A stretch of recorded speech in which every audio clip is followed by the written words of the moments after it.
Здравейте, младежи! За всички вас днес ще бъде специалния ми бургер. Чизбургер с любимия ми сос. Той е толкова важен, колкото е месото и хлебчето. Тези три неща имате ли ги? Имате успех и ще блеснете пред всички. Затова първо правите сос. Даже можете да направите в по-голямо количество, да го пазите в хладилника и като ви се дояде, само слагате бургера, хлебчето и останалите добавки. По принцип може да разбъркате съставките извилица, но с пасатора става по-добре. 200 грама майонеза. Тънкостта е в зелената чушка. Може да е каприз, обаче е важен. Трудно е да кажа колко, но реално трябва да е 20 грама. Парче зелена чушка. След това слагам кимьон. Ние българите много обичаме кимьон, особено в Южна България. С тази подправка се прави и лютеницата, и мишмаша, и редица още ястия. И мъничко киселина под формата на лимонов сок. Просто да е по-киселко. Или оцет. Има още един таен момент. И това е пушения червен пипер. Ето го. Половин чайна лъжичка трябва да сложите. Много аромат дава пушения пипер.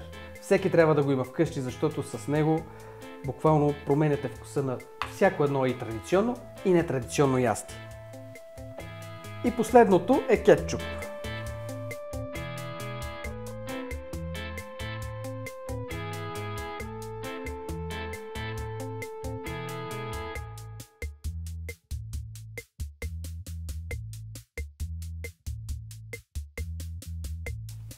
Искам да ви покажа консистенцията на соса. Ето така, трябва да е плътен. Не за друго, за да не се разтече докато си хапваме от бургера. Защото ако е много течен, става попара. За да съм сигурен в успеха, опитвам соса.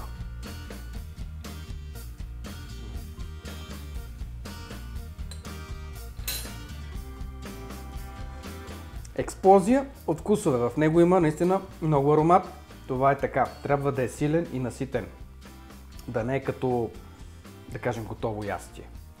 Има значение. Така че сосът е перфектен. А сега останалите неща.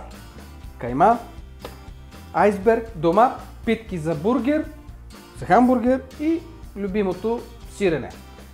Ементал или грюер или каквото намерите, аз ще ползвам ементал. За бургер каймата само се обърква и се оформя на питки, които трябва да са по-големи от питките за хляб. Вземам от каймата, махам тази хартия, вземам от каймата и това, което трябва да се направи е хубаво да се притиска между ръцете, да се изкара излишния въздух.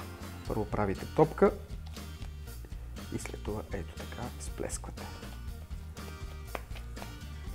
Колкото по-тънка, толкова по-добре, защото месото се надува.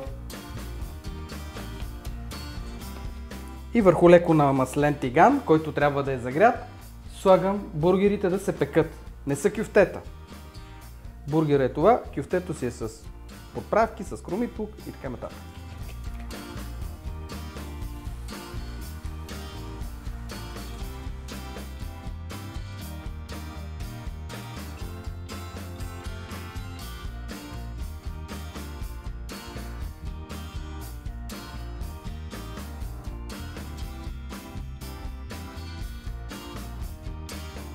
Недостатъка на приготвянето на бургер у дома и на тиган е, че само един тиган не стига. Затова можете да подготвите всички питки и да ги изпечете във фурната на горно печене. Става почти същото. Важното е кюфтето да е изпечено, бургера. И след като побелее, го обръщам. Каймата не се соли, може на финала само да се поръси с малко пипер и евентуално щипка сол, ако все пак държите, но тънкостта е месото да е натурално. То даже сладни и киселия сос и останалите продукти в бургера правят финалния вкус.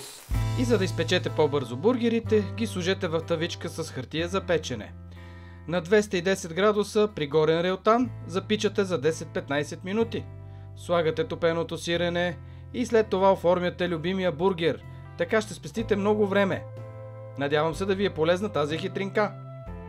И докато печете бургера, притискате с шпатула, за да не се свие. Сега обръщам.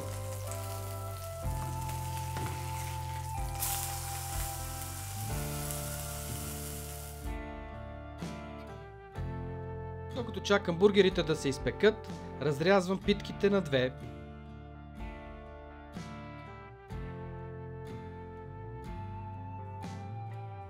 Слагам ги в тавичка и запичам на 200 градуса при горно печене във фурната. Това може да се направи и на тиган.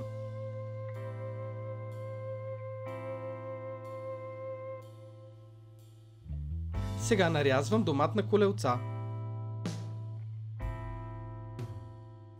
Обогатявам бургера с листа салата айсберг или друг вид зелена салата. Желателно е да се нареже на по-едро.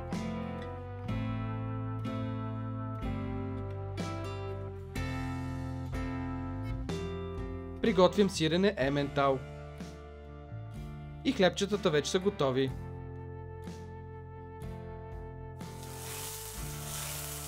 Сега обръщам бургера и от горещата изпечена страна слагам сирене.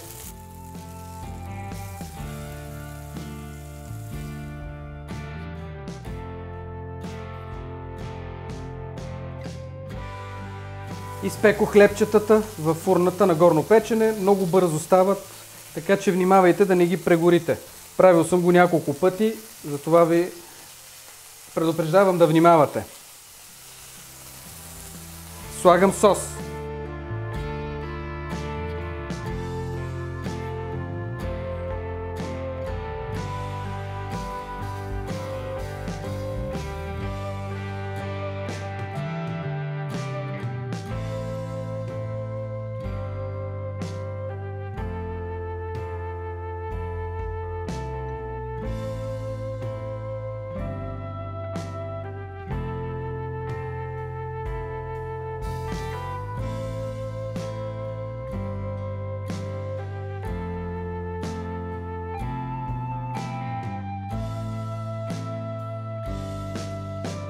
Чизбургер е готов и сега компетентното жури в лицето на Иван Иванов Звездев.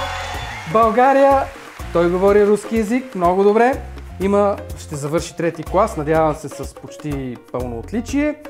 И неговия по-голям брат Димитър Иванов Звездев. Хайде сега, на вас се пада честа. Хайде, не питаме. Хайде, давай.